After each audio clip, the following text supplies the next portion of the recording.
अमरनाथ हिंदी के दो शब्द अमर अर्थात अनश्वर और नाथ अर्थात भगवान को जोड़ने से बनता है।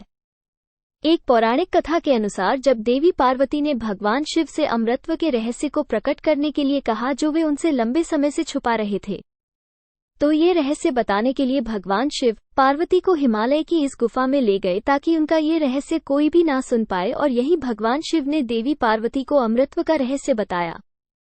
पुराणों में वर्णित है कि एक बार माता पार्वती ने भगवान शिव से पूछा, आप अजर अमर हैं और मुझे हर जन्म के बाद नए स्वरूप में आकर फिर से वर्षों की कठोर तपस्या के बाद आपको प्राप्त करना होता है।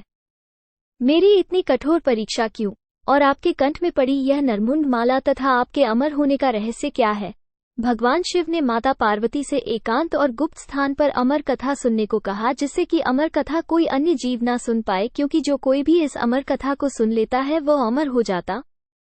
पुराणों के मुताबिक शिव ने पार्वती को इसी परम पावन अमरनाथ की गुफा में अपनी साधना की अमर कथा सुनाई थी, जिसे हम अमरत्व कहते हैं। भगवान भोलेनाथ ने अपनी सवारी नंदी को पहलगाम पर छोड़ दिया, जटाओं से चंद्रमा को चंदनवाड़ी में अलग कर दिया और गंगाजी को पंचतरणी में तथा कंठाभूषण सर्पों को शेषनाग पर छोड़ दिया। इस प्रकार इस पड़ाव का नाम शेषनाग पड़ा।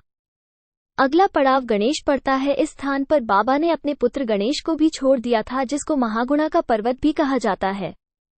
पिस्सू घाटी में पिस्सू नामक कीड़े को भी त्याग दिया। इस प्रकार महादेव ने जीवनदायिनी पांचों तत्वों को भी अपने से अलग कर दिया। इसके बाद मां पार्वती साथ उन्होंने गुप्त गुफा में प्रवेश कर किया और अमर कथा मां पार्वती को सुनाना शुरू किया। कथा सुनते सुनते देवी पार्वती को नींद आ गई और वो सो गई, जिसका शिवजी को पता नहीं चला। भगवान शिव अमर होने की कथा सुनाते रहे। उस समय दो सफेद कबूतर शिव जी से कथा सुन रहे थे और बीच बीच में गूं गूं की आवाज निकाल रहे थे। भगवान शिव को लगा कि माता पार्वती कथा सुन रही हैं और बीच बीच में हुंकार भर रही हैं। इस तरह दोनों कबूतरों ने अमर होने की पूरी कथा सुन ली। कथा समाप्त होने पर भगवान शिव का ध्यान पार्वती की ओर गया, जो सो रही थी। जब महादेव की दृष्टि कबूतरों पर पड़ी तो वे क्रोधित हो गए और उन्हें मारने के लिए आगे बढ़े। इस पर कबूतरों ने भगवान शिव से कहा कि हे प्रभु, हमने आपसे अमर होने की कथा सुनी है, यदि आप हमें मार देंगे तो अमर होने की यह कथा झूठी हो जाएगी।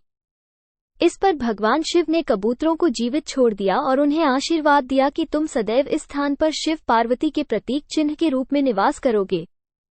अतः ये कबूतर का जोड़ा अजर अमर हो गया। ऐसा कहते हैं आज भी इन दोनों कबूतरों का दर्शन भक्तों को यहाँ प्राप्त होते हैं, और इस तरह से यह गुफा अमर कथा की साक्षी हो गई और इसका नाम अमरनाथ गुफा के नाम से प्रसिद्ध हो गया। हिंदी कहानियों के लिए लाइक, शेयर और सब्सक्राइब करना ना भूलें।